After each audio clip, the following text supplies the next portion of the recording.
Welcome back to Science. Welcome at Republica 2013. So, we got a gorgeous space track in cooperation, for example, with the German Aerospace Center and with the Helmholtz-Gemeinschaft. And the DLR, the German Aerospace Center, is providing us really interesting speakers. They are Karsten Becker and Böhme, and they are part-time scientists. And what that means, they will talk about.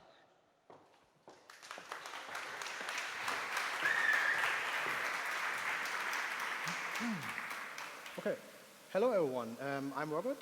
This is Karsten. And as kindly introduced, we are the part-time scientists. And today we want to talk to you a little bit about rocket science and space exploration. So we want to do a very short talk and then start a hopefully lively discussion with you. So a very short question to get you kicked off. Do you like space exploration? Everybody raises a hand who is in favor of space exploration. That is awesome. Thank you. Okay, so we'll see if we maybe change this attitude or maybe can excite it a little bit more. Okay, so slide is up, then get started. So basically, I want to show you something first. Before we talk about a little bit about us, let's talk about the guys from Google who did something which is the Google Lunar XPRIZE competition. So these two co-founders that founded the search engine Google set up and made a bet. The bet is basically said that if you can get a rover to the moon, then you get $30 million from us. So it's basically a simple bet with three simple, really hard challenges that you have to overcome. If you want to actually get something to the moon, the very hardest challenge that you face first is launching, which basically means you have to get off the ground into space. It actually sounds maybe quite simple nowadays because there's rockets everywhere, we got the space shuttle and things like this. But actually getting into space requires a lot of energy and a lot of sophisticated rocket science. And in the end, it all turns out to be, it also requires a lot of money. So the very first challenge is getting into space. The second challenge, which is almost as challenging as getting into space, is safely landing on the surface. So you have to think about the following thing. Once you're in space and approaching the moon, okay, thank you. Once you're in space and approaching the moon, then you're basically traveling with kilometers per second as speed. So we're talking about really, you have to think about this unit, what it means, kilometer per second. It really means that in a fraction of a second, if you make just one tiny calculation error, you either go on a pretty deep dive into the lunar surface or make a really far away flyby. And both of this has happened in the past. So yeah, those so-called deep impact missions, they are a little bit more easy than soft landing, definitely. Actually, there are some scientific, quite fruitful deep impact missions and actually trying to make the best impact as possible in this case. But as said earlier, landing safely is really hard. And what is required when you want to get to another planet is what scientists always call a soft landing. It sounds really sweet, but it's not soft. It basically means that you turn off your engines in a height of 3 meters and you have 3 meter free fall. If you try this on Earth, you will notice it's not soft. And the second thing, that is actually really the fun part of this Google Lunar XPRIZE challenge. It's being on the moon, doing awesome science, collecting data, and send it back to Earth. However, there is a really tiny, big, maybe a little big challenge hidden in there as well, because the goal is to be on the surface and do HD video and send it back to Earth. HD video sounds totally awesome. You got a smartphone in your pocket and it can do HD video. You can send it over to YouTube. It's nice, but try this on the moon. You will get a lot of problems with bandwidth and actually capturing this thing. So having cameras that can record HD video without being blown away by the radiation, for example. Or, for example, get the stuff back to Earth, as I said, with bandwidth. It's not just the telecom that is limiting your bandwidth. In this case, it's space, which is. So, and I've talked a little bit about the guys from Google giving you a good reason to go to space. So, and if you think about so-called, as Americans always call it, incentive prizes, so people motivating you with money, then there is a big case in history that comes to mind. There were a lot of incentive prizes for discovering new continents or doing different things. But one very famous one was the Ortiq Prize. It was set out by Raymond Ortiq, who actually said, I don't believe that it's impossible to cross the Atlantic. Because by the time Raymond Ortiq lived, it was 19-something, everybody was saying it's impossible to have a plane cross the Atlantic. And he said, I don't like the word impossible. I'm giving this big amount of money to somebody who proves me wrong. And yeah, he actually found somebody. There were a lot of people who tried to cross the Atlantic. Most of them, I think most all of them died. But there was one guy who succeeded and who got really famous, which is Charles Lindbergh with the spill of St. Louis. And what this led to is basically, we started out in a time where this was impossible to cross the Atlantic. And 5 years after Charles Lindbergh landed in the United States, he actually kicked off the entire aviation industry that we know today. It led to the so-called Lindbergh Boom. So the Lindbergh Boom is basically, in less than 5 years, we had from 5 aviation airports that we have we had in Europe, which mostly belong to the military. We started having private airports and private airlines, and today you can get to Mallorca for less than $30. So it's all just because one man said, I don't believe the word impossible. And a lot of people tried and wagered their life on this. So now come back to the part-time scientists. This is who we are. So the part-time scientists is a team of scientists and engineers. It's about 100 of them. We are an international team, and we are rooted here in Berlin, actually. And we got subsidiaries, very large ones, in Hamburg, Salzburg, and the United States. Okay, so, and basically our team is not just consisting, well, most people always think we are a team of students, but actually it is a little bit far from true, because our team consists of scientists, engineers from all fields who are actually, for example, partly working in the aerospace industry or working in the IT industry or other fields that are really interested in technology that can work towards to space exploration. So what I'm really proud of is, for example, that we have people who worked on the original Apollo program on our team as well, which is really cool. For example, Jack Crenshaw, who was the trajectory calculations leader of Apollo 11. So, yeah. Yeah, in the part-time, in the evening, we are getting, our part-time's jacket, and we are plugging into Mumble, and then we are discussing what needs to be done, and then we do it. And on the next week, we are happy to see what we have done, and this way we created what we have now.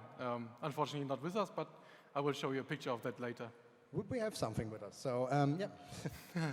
Okay, so basically that is what the part-time scientist. So it's a very, excited group of engineers doing space exploration technology, and our goal is to change the way space exploration is working today. So we really want to give a good struck of innovation to the way that is currently happening. So we will show you a little bit of what our goal is. So talking about goals, we got a little big one that you can see outside of a window at night, which is the moon. Our goal, as I said earlier, there's a good incentive to go there. Our goal is to get to the moon and be the first to land a private rover there.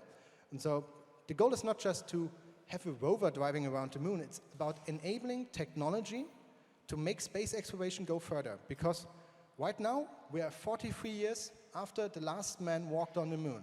And we couldn't be more far away from the moon than we are today. We actually know far more about Mars than we know about Moon. So actually there's very good reasons to go there. And to show you the Apollo 17 landing site. This is the area where we want to go to the moon. It's something that we picked together with our friends from the DLR, which is, there's some scientific reasons to it that we choose the Apollo 17. For example, if you look at it, you can see that it's more like, it's a little bit like a dune area. So you can see all these hills, and it's a lot of sand. It's actually not sand, it's so-called regolith. And Lunar Regolith, microphone, okay. The Lunar Regolith is actually, if you look at one tiny corn of Lunar Regolith, it's 1,000 times smaller than the tiniest corn of sand that you can find here on Earth. So what this means, this Lunar Regolith is working against each other the entire time on the lunar surface. So you got some really nasty stuff up there. This stuff is so dangerous that it actually got through the airtight suits of the astronauts. So these guys were really shocked when they got back into their spacecraft, took off their hand shoes? Is it? Gloves. Gloves, thank you. So took off their gloves and had black hands. So they were really scared, and the NASA really had some big issues with keeping the regolith out of systems and damaging stuff. And this is something where Karsten will tell you a little bit more how we are dealing with it. And another thing which is also at Apollo 17, which is quite interesting, is of course the Apollo landing site. We worked a little bit with NASA on this, and NASA has a really strong interest in finding out how this area looks like today. Because what you can see here, of course, this module over there is no longer there. Somebody took it to a ride home. But what they're actually interested in is finding out how all this stuff still looks like on the surface. Because you have to understand one thing. There was one Apollo mission who went to a Surveyor landing site. Surveyor was a probe that we sent to the moon before getting to there with Apollo. And they tried to understand how it decayed, how this material was I don't know, worked on by space, because the moon has no atmosphere, nothing to protect you from space. And what was really interesting is that I think after a little bit like 2 years on the moon, this surveyor probe really was, I don't know, really worked out. So there was a lot of abrasion on the material and things like this. And they want to take a picture of the flag and see if it's still waving, and take pictures so that the conspiracy theorists are all, settled. Okay, so I think now it's time to talk about our Lunar Rover that we've developed with the DLR. And should I? No, I take this one. Yeah, exactly. So when the Google Lunar XPRIZE was set, we started to develop rovers immediately. And some of those you can see standing in front there. Those are actually our software engineering models that we are giving to our software guys so that they have something to play with. And the reason that we developed those is that those are much cheaper than the one that you can see here. This one is a few hundred thousands of euros. And we cannot afford to give every software developer one of those, even though they are much more fun. They can. Yeah, they would love to get one of those. This one can drive in serious terrain. This is fun, really. I can tell, because most of the time I'm driving.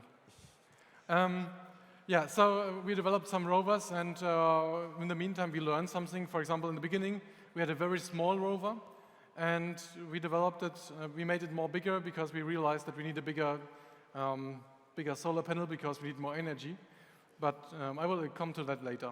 So what you can see here is what seems to be a very boring four-wheel configuration.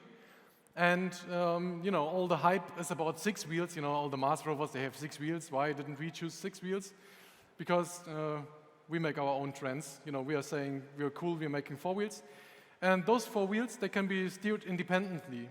So if you have more time, you can come to us later, and you can drive around with the small software development rovers, and you can see how flexible this is. We can turn around on the spot, we can drive around obstacles, and this is really the idea behind our rover, that we are just avoiding the obstacle instead of just going above it. If we cannot avoid going over an obstacle, we can lift one of the wheels and adjust the levels. It's actually the best way to get around the lunar surface that we found, because if you remember, for example, certain Mars rovers, there were actually missions who got stuck on rocks and things like this. And if you look at this design, it actually enables you to really, from our perspective, get out of most bad situations that can arise. Yeah, as I said, we already tested this in really serious terrain. Yeah. And you can see some of the movies that we took about it on YouTube if you are following us on our channel. But there's a little bit more to it as well. So one of the big problems that we're having on the moon is that there is no atmosphere. We cannot just put a fan on the rover, unfortunately, and cool the electronics with it. And the outside temperature can rise up to 120, 130 degrees Celsius. But the electronics really just doesn't like that high temperatures. So we need to find a smart way to get rid of all of the energy that we are collecting from the sun. And so this way we designed the rover in such a way that we can radiate the heat away from the body so that the inside temperature is just below 100 degrees Celsius, which the electronics is slightly more comfortable at. But it's still kind of hot. Yeah, it's a really nice sauna temperature. Also, because we are Germans, we don't want to do a one-time shot where we just drive like 500 meters, and then everything falls apart. If we do something, we do it right. And this is why we have a solar panel. We have the solar panel is providing us with a steady stream of energy that we can use for driving around. And yeah, if it's not falling apart during the first day, we can drive around the first day. The problem is, in the night, it will become minus 120 degrees, and then all the bets are off because no one is going to guarantee you that anything is surviving this temperature this low. You have to know a little bit about the moon in this case, because one day on the moon is actually 14.5 days here on Earth. And it really means you have a temperature shift of over 250 degrees Celsius. So try to think of anything that you got in your home on electronics that can survive a change in temperature of 250 degrees. You won't find anything. That is actually a very big thing that you have to struggle with. And the reason, for example, why the solar panel is a good reusable approach is because there are actually people out there developing space hardware which can only run on a, let's say, ending fuel. So you put some rocket fuel in there and let it drive on a planet, and once the fuel is out, then yeah, okay, nice rover.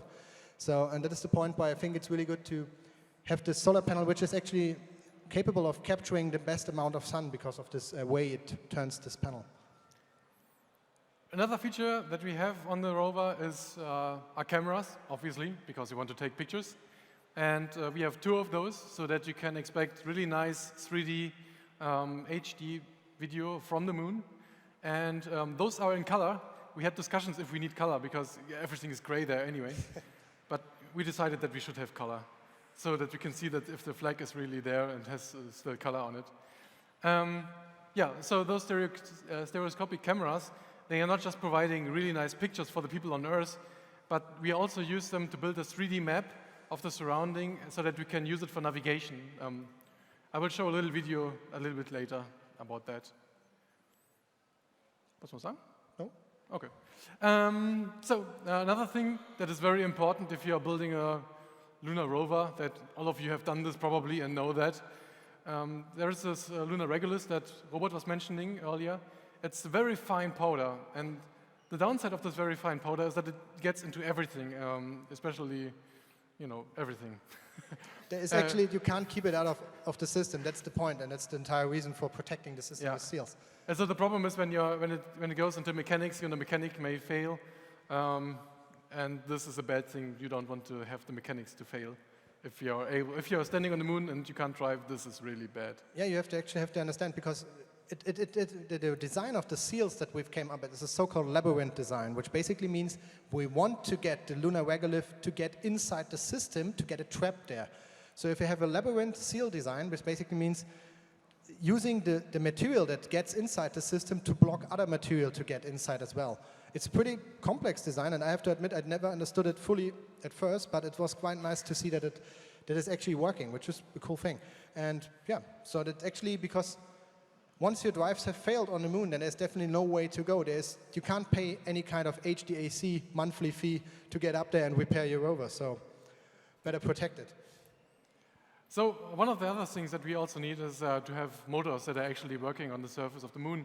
And for this, we contacted the DLR, because we are not really, you know, the space people. We have no experience doing these missions. But we got into contact with the DLR, the German Aerospace Agency, and you know, they helped us with some of their technology that they have. And the motors, for example, are one part that they can do best, and we are using those in our rover to drive around, because those motors are used in Toro, or the formerly known as Justin. It's a robot that is very sensitive. It can touch and feel stuff, and he can also cook coffee. So there's a good chance that you will have one of those in your home very soon, or maybe not so soon, but anytime. Maybe a little bit too expensive. I definitely would want to have one of those. You know, Me too. He's really awesome. You know, look what pose he can do. But anyway. okay, but the point is, I think, really is that you really have a lot of sensors in this drive. I think you didn't mention it as robo drive technology, right? You did. No, but I don't. If you didn't, then I did. So, and that's actually the point. So there's a lot of sensors in this brushless drives, and you have to think about why using something like brushless drive. The name actually suggests why it's a good thing for the moon, because there's actually no contact in the wheels, so nothing afflicted by the regolith that could get inside this part or actually wear out after some time. So brushless drives are really the way to go, but it's not so easy because they are based on certain components which have a lot of problems with the temperature shift. So, and that is the reason why we use these drives. And they were actually, I don't know if you mentioned it, but anyway, the DLR actually developed these for an experiment that they did on the ISS, which was pretty successful and quite cool. Yep. Another thing that we are developing together with the DLR is, for example, the autonomy. Toro has kind of the ability to, as I said, cook coffee, which sounds trivial, but it's a really complicated task, and you need autonomy for that. And so we teamed up with them, and they put their autonomy software into our rovers, which, by the way, is the same one that is using in the Mercedes 4D sensing environment. And yeah, what you can see here is that it's building a map of its surrounding. And with this map, you can tell it to just go there. which has a distinct advantage that because the processing is happening in real time on the rover, that you can drive further than if you just, set driving on the moon as well, because there is a 3-second delay that you have to take into care when you're driving on the moon surface. You want to interrupt me? No, I want to take this one. Okay. And I want to interrupt you, yes. No, I totally agree on this. And the point is that this technology really helps us to make the exploration of another planet go much faster.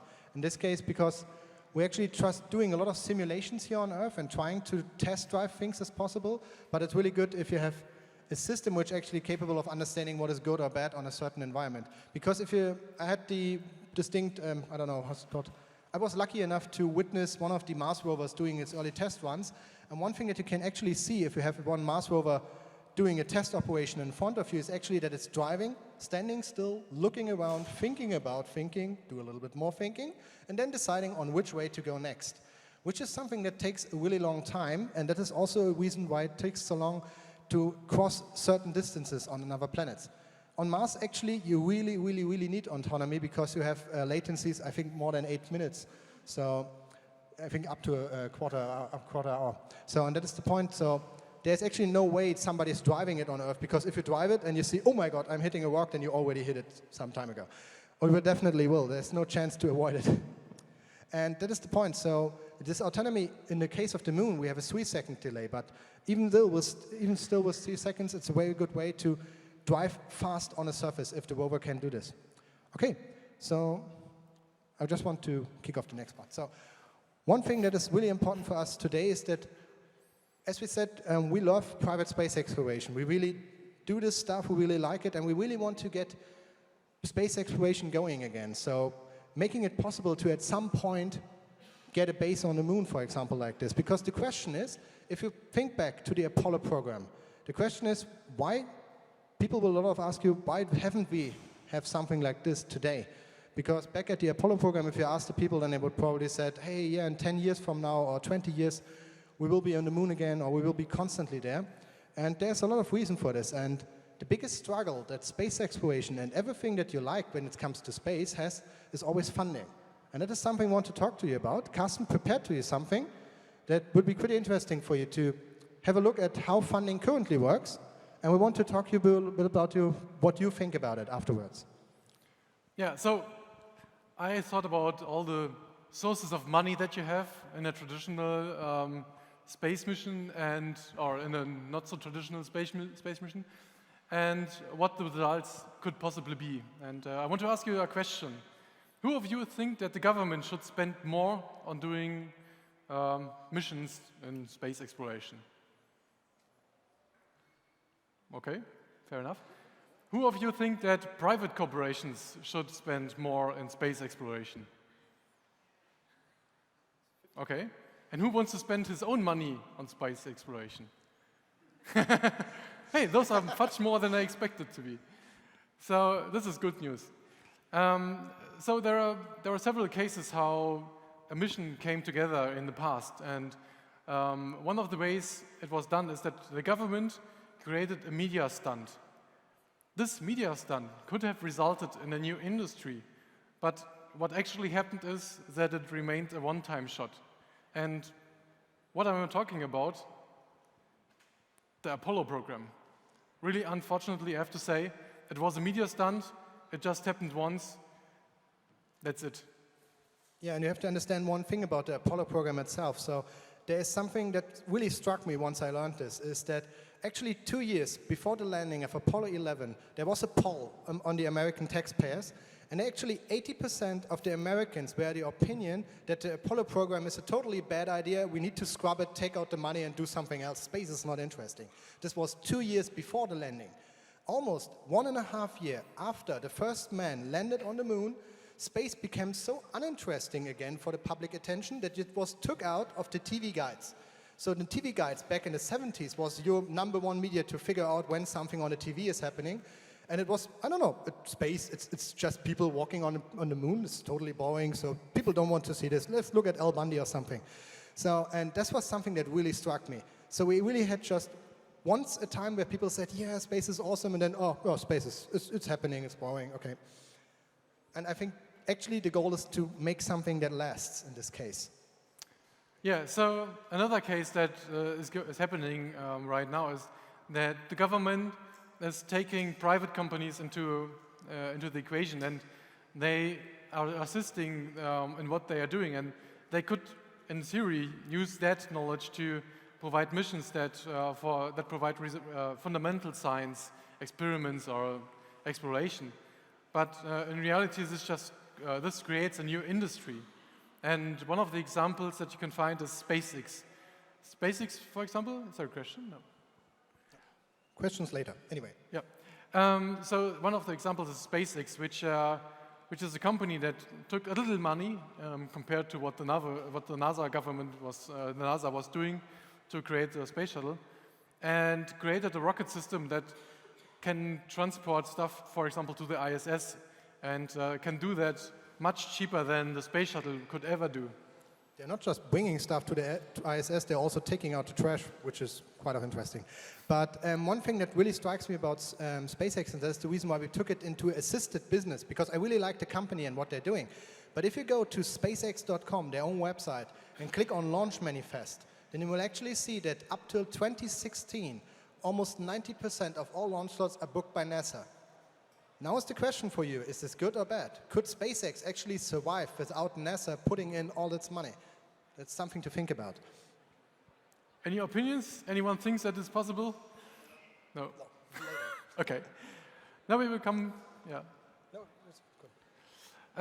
Of course, there is a very traditional way of doing a mission, and that is actually that the government is just paying it and, creating fundamental science experiments. And one of the latest one that brought a lot of knowledge about the Mars is Curiosity. You can see how much experiments are actually on this vehicle. It's a very awesome rover, I have to say.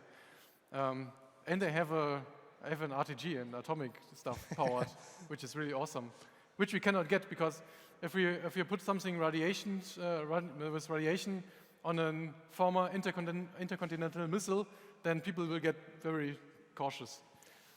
Okay, and one thing that I found really interesting about the Curiosity mission is actually, it was a really good science mission, but one thing that I found really cool is that Curiosity costed $2.5 billion and landed in the same time as the Olympics that happened, in the same week.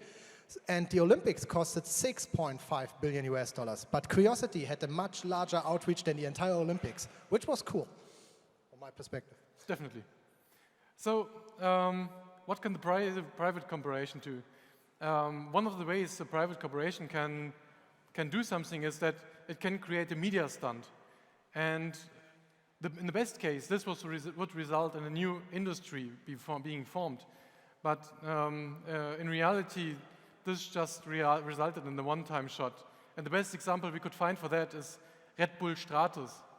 If they had given us the money, we could have made a moon mission, which would be awesome. But so this was just the one guy falling down quite a bit, I have to say. Yeah, but no one want to see him doing it a second time, And the point is, which is quite interesting, is that the companies who were behind Red Bull Stratos, there was a guy of technical companies which got together and built all these things, this capsule, this balloon, this hardware, and this suit, a thing like this. And these companies who came together and built all this, they have already departed each other. Because really, there is no market for, selling jumps from 30-kilometer height. That's the point. And that is actually, it's actually from my perspective a bad thing, because it's just a one-time thing. You're having a lot of media attention for a year space, and then nothing remains, which is a little bit sad. Of course, there is another example where a private corporation is really just creating a new industry. And the one example that we have is Virgin Galactic, which was participating in the Azari XPRIZE, which is a former prize of the Google Lunar XPRIZE.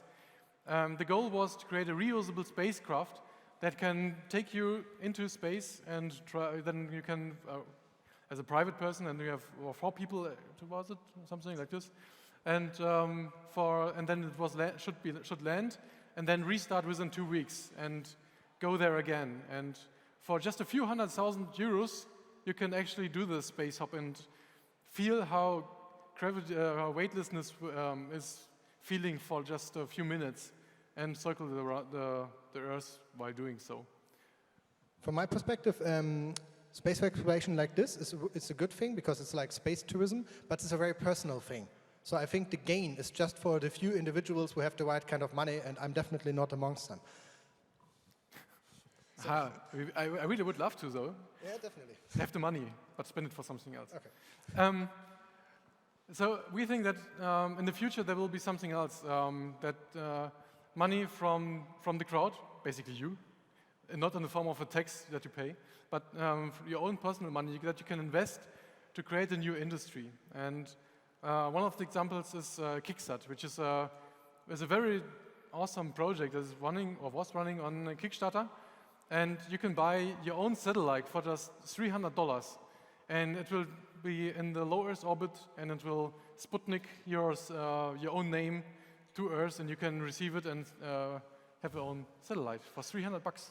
Yeah, and what I have to say is what I found really interesting about all this CubeSat thing is that we actually have our main software developer, Wesley, which is on our team. This is a guy who really, I don't know, it really excites me in this way because he is actually building ion engines in his basement and putting them up on CubeSats, sending them to space and testing them, which is totally awesome. I can't describe it because think about somebody doing something like this 5 years ago. It would be totally impossible. So, and actually today you can do something like this. You can do your private research in space. You can waste your money on space. Then you can actually do this. This is a really cool thing, and it's a really good development. So people get the ability to do something on their own. Yeah, so basically this was what we wanted to talk to you about. But we are going to discuss with you because we presented you some ideas of how space exploration can look in the future, but we want to have your input on how you would want to see the space exploration happening. Do you want to see it crowdsourced? Do you want to see, Starbucks on the moon? Do you want to see whatever? Yeah, actually, I think the really interesting thing is just to figure out how to solve it, because I think we all agree that space exploration is important and we're all excited about it. And everybody of you, one thing that I want to understand, what is it actually that you want to see in space? So people have visions on their own. Some people want to see a base on the moon, like you can see on the current slide. Other people really want to see, I don't know, driving rovers remote controlled on a place, or want to live on Mars. There's actually a company called Mars One who wants to send people to Mars to actually die there, which is not so futuritive, okay? So, and actually I want to get your input on this as well. So really, we need to understand, how is this interesting? Is this actually interesting? Is it interesting what we are doing, or how actually do you see it?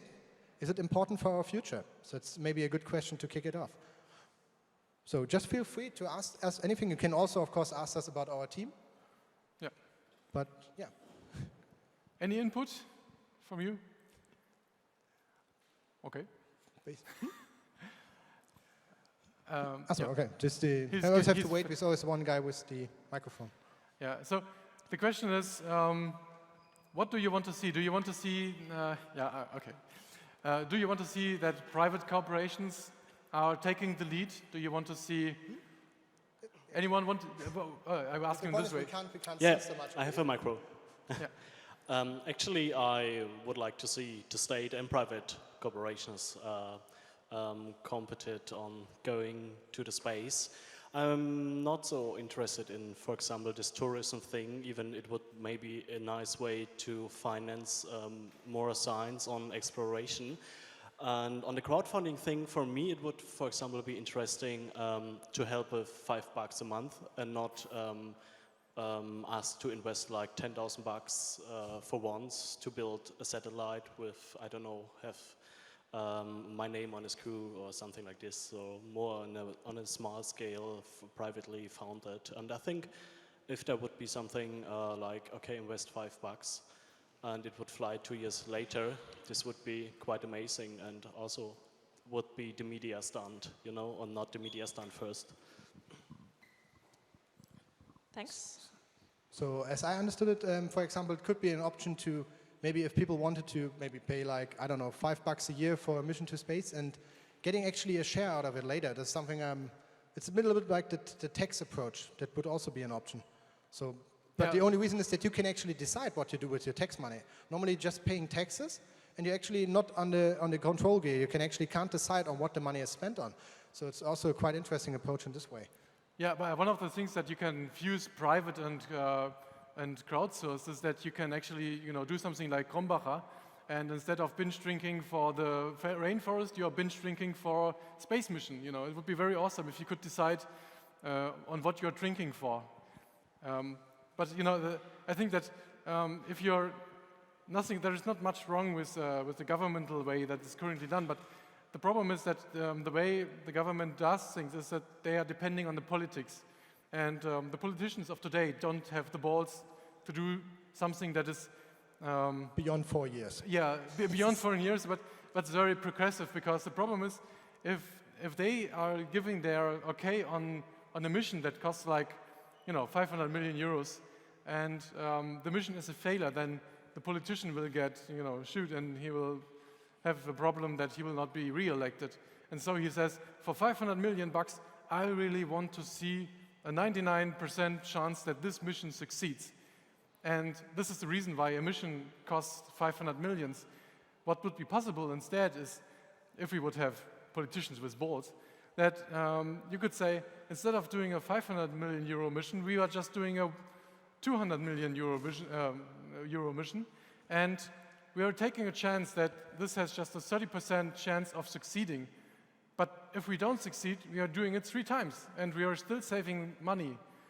But the problem is that the public doesn't see it this way. He just sees that, oh boy, they spent 200 million on a mission that didn't work, and they now want to redo it again. So this is a distinct advantage that the private corporations have versus the government. Also, one thing that is quite interesting, you have to understand that people, from my understanding, have a really maybe too high expectations for what the government can do in space. If you're in the United States, for example, and talk to people, then they're always saying, yeah, NASA should do this, or maybe NASA should get us to Mars for something. The point is that actually this is not the job of NASA. NASA is not your personal cab driver. It's not a company which gets you to other planets. That is something where actually companies are for. But the point is that there's currently no way to maybe fund such a company who gets to Mars. So, and that is, I think, that is a part of the problem. That a little bit high expectations of the space agencies who really need to do fundamental science, which is very important from our meaning. Any more? Yep. Other questions?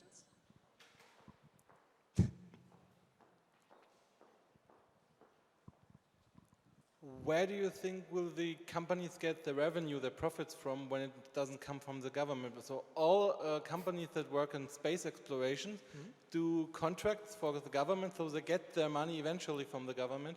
So the only idea I once read is that you could do mining on asteroids, but that is a very far-fetched approach and very far in the future, so it's not something that's possible now.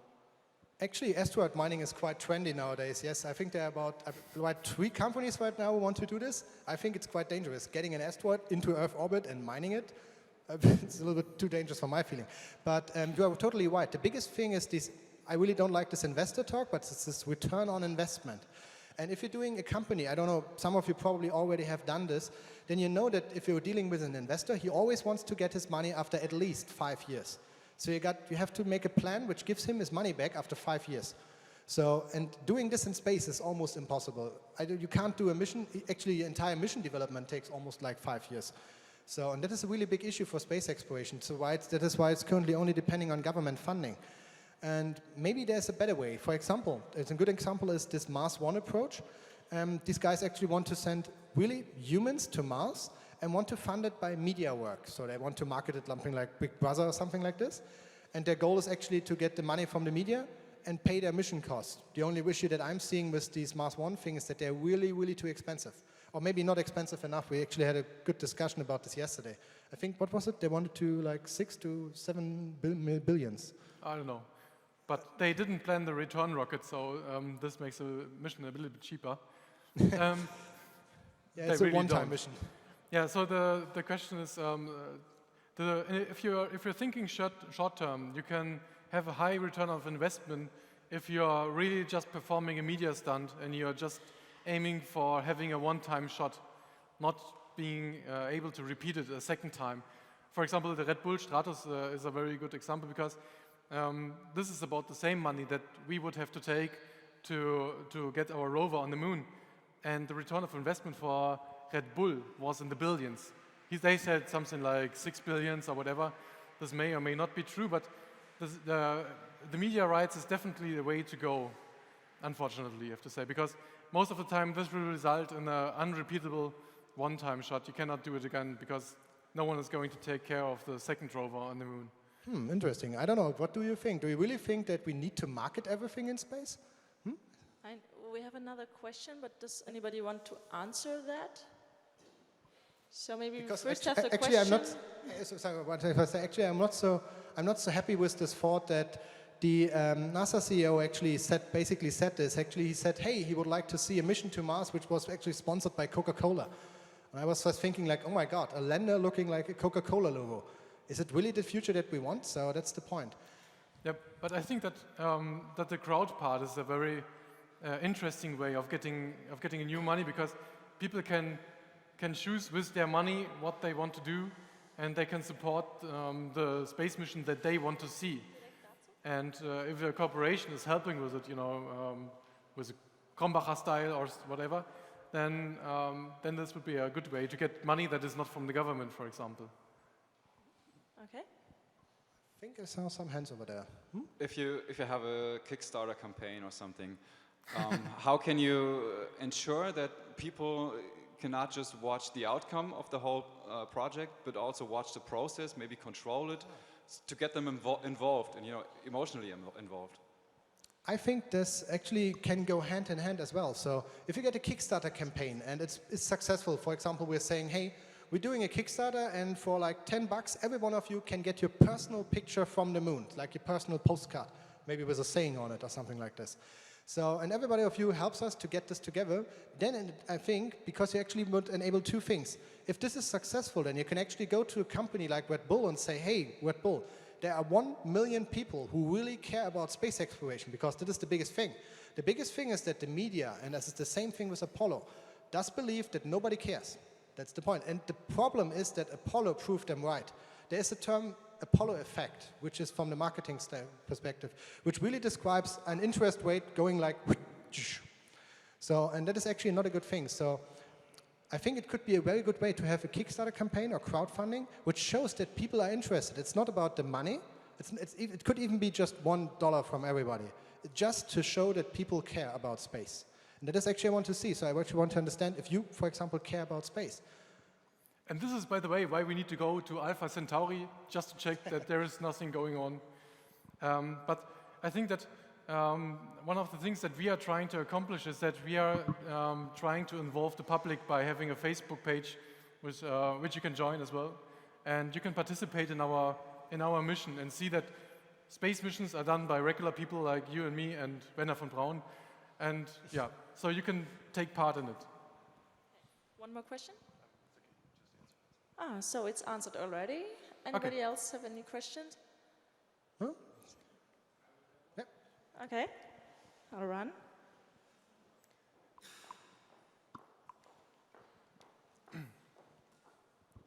I had the chance to talk to you yesterday, and it was you mentioned a very interesting idea, which was which stands in relation to how useful it is to get on the moon. And in fact, what you mentioned was the 3D printing thing on the moon. Basically, what you just said, Robert, is, I mean, you mentioned an example of a postcard from the moon, and people may say, well, that's fine, but is there anything more? So I wonder if you could maybe let us know about that again. Okay, so what you're basically asking is for our personal vision of the future for space exploration. So my personal vision for space exploration is actually cheating the rocket equation, because that's the biggest enemy that you have when it comes to space. Because you want to get something in space, you want to get to another planet, you always have to get off the ground, which I showed you earlier. And getting off the ground involves the rocket equation. It requires energy, and this energy in the end is money. And you don't care about money in this way, but the problem is that space exploration is really blocked by this. And the way to solve this thing is actually not getting everything developed here on Earth and send it up in space, but build it and do it right in space. And that is the goal that we have in a long-time perspective. It's a really, really long-time goal. But actually, for example, using the moon as a jumping board to get into space. Actually, that's the best approach to have a long-term exploration rate. Actually, not just establishing a lunar base, but having things like 3D printers on the moon who are actually capable of developing things out of regolith. That is something that we've been working on. It's a side project. So, and the goal is actually to take the regolith, which is something that makes up the entire surface of the moon, and build parts out of it. Currently, everything that you're doing with 3D printing is always requiring binding materials. So actually, you're combining some materials and getting a structure out of it, which is nice here on Earth, because you have tons of this binding material, but it's bad on another planet. So the goal is actually to develop certain technology that you can do this without binding material, building something out of the material from another planet.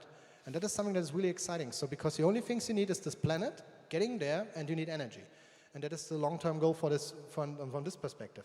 Also, something that NASA already showed for the lunar perspective is that you could easily make rocket fuel out of regolith, and also normally, sauerstoff? Oxygen. Oxygen, thank you. So normally oxygen. So actually you have all the basic requirements to establish a base on the moon, which is pretty cool. Also the rocket fuel can be used for shortening the duration of getting humans to Mars, because otherwise the travel time would be so long that people would die from radiation. And if you have lots and lots of fuel, you can accelerate this process and get to the moon quicker, so that to the Mars quicker, so that people don't die on the way to it. So my personal goal is to use the moon as a gas station for future space missions, basically. Yeah. So, but I think that beside the very long perspective of being able to build something on the moon, I think that it's equally important to keep people away from becoming a bank employee, because it's really important to give education to the people, because this is the most important resource that we have here in Germany. And I think that something like a space mission is really inspiring. It's making people go pursue an engineering job, and yeah. So I think that there is much more to it than just being able to go to the planet, to another planet. Also, there is a lot of technology that is coming back from the rocket science that people are doing into your regular, day tools. I think that is actually one of the best outcomes of Apollo, and something that we want to achieve as well, getting more people to become engineers. And that is something that I think is really important, because become the engineers of the futures. So, are there any more questions? Yes? Hi, you guys were introduced to us as part-time scientists. Can you talk a bit about what is your day job? And do you also know something about your competitors? Like how do you finance that, and what happens if you actually don't win? Okay, so I think maybe it's best to start on your day job as first. Okay, so I am actually a full-time scientist, so I'm a little oxymoron within the part-time scientist, but I think that's okay. At least I can spend all my time dedicated to part-time scientists. So my PhD thesis that I'm working on is about the brain of Asimov and how to drive around in a radiation environment. But there are, of course, we have many different people in our team. For example, we have people that are working at the Large Hadron Collider. We have people working at Home Depot, which is very handy if you're building rovers. And we have Robert. Yeah, thank you. And I actually just have a little, maybe boring job. I work for the government, more like an IT security consultant. So that's my personal day job. But the thing is, I really spend more time than I spend on my day job actually on this side project. So maybe it's my full-time job in this case. And I really think space exploration is important. This is what drives me towards this. And I think you asked about our competitors and how it is in this competition. So you have to think about the Google Lunar XPRIZE. It currently has 23 teams participating. There's always a little bit like a ranking amongst the teams. I think there's an external guy who ranks us amongst the top 5 teams. It really is hard to say, but the point is that all these teams are really pulling on one string, because everybody wants to promote space exploration, and it's really hard to guarantee that one of them will succeed. From my perspective, it's really important that at least one succeeds. The best outcome for Google and for everybody of you here would actually be if like 2 or 3 teams succeed, but it's really, really hard, because the problem is getting the money together in this case. It's not so much about the technology, because technology is something we're really able to do, not we, but we as the people. And that is the point. So actually finding a good way to finance this, and not just in the short term, not just like Red Bull Strutters, but with an outcome that lasts. Yeah, the technology is not rocket science, or at least not all of it. But the thing is that for the money, I guess it was another question, the 30 million bucks that you can win are actually just like nothing if you compare it to the cost that you have on the mission. Because also, if you would spend all your money on the rocket and it explodes on the launch pad, you cannot do a simple equation like, okay, I'm going to get 30 million bucks, and my mission cost is like 40 million, and so I just need to take a credit of 10 million and maybe sell the media rights for like 15, and then I'm all set. This doesn't work, because if the rocket explodes, you're screwed. But you can actually insure your rocket, but it's quite expensive. Just a short follow-up. How do you finance that? You guys must be in debt. No, actually, well, that is mostly my job, but actually we are currently working, the part-time scientist is already also a small company, which we have corporations with over 50 other, we have 50 partners that we are working with, which are companies like NVIDIA, Texas Instruments, O'Reilly, for example, and they're really helping us with a lot of things. Then we have corporations, for example, with universities, which we are doing a lot of scientific development with, or for example, with the German Aerospace Center. So that is actually helping us a lot as well, and the rest is actually a lot of our own money that we bring into this thing. So we're really dedicated to this, and we really want to push space exploration because it's really important for us. That's the thing. Yeah, and if any one of you, knows someone who has like a few million or a few hundred thousands of euros on his bank account and he wants to give it to us, we would be very thankful, and you will get a nice receipt about it. So we are a company. Yeah, no, but it's not tax exempt. Yeah. No, but on a serious side, we want to approach companies that are actually having an advertising budget that would be big enough to fit our mission. And if you guys, you're all twittering and Facebooking about everything, so if you want to support our mission, the best way that you can do is, go to this company, tell them about us, and yeah, maybe that would be one way to finance our mission. Yeah, you have to understand, it's actually the same thing that, for example, Red Bull Stratus worked out. It's a simple equation. You can actually spend, like, for example, most companies like the Deutsche Telekom, which has some PR problems today, we're actually spending like several hundred millions per year on reaching people with advertisements. I'm really sick of these advertising displays that I can see everywhere in the city. So, and the point is actually, I think, wouldn't it be better if they actually spent this money on something that makes something that lasts and really excites people for their cause? It's something a little bit like Red Bull Stratus, but with a long-term goal. And I think it would make sense. So you would have a logo of Telekom on your just one question. rover. Pardon? So you would have a logo from Telekom on your rover. So one more question, and then we have to quit, unfortunately. For a lot of money, we don't care what color the rover has. I just have a small question. It's about how can we follow you? Do you have a blog? Do you have Twitter accounts? Do you have app.net? I told you it's too small. Yeah, thank you. So, but the basic thing is, and I hope everything is visible, if you type in everywhere, hell yeah, it's rocket science, and you will hopefully find us. And we got a Facebook community, which we really, really like to show. We want to show everything that we're doing, our development and the struggles that we have and how we can go on. And yeah, you will find us on Facebook, Twitter, Google+, Instagram, and I think YouTube as well. If you can't remember explicitly what our slogan was, you can come here and get some stickers. We have those as a giveaway for you. Yeah. So stickers for everybody? You want stickers? Yeah, of course. You can just grab them here. Thank you very much. That was really, really interesting. And a warm applause for you.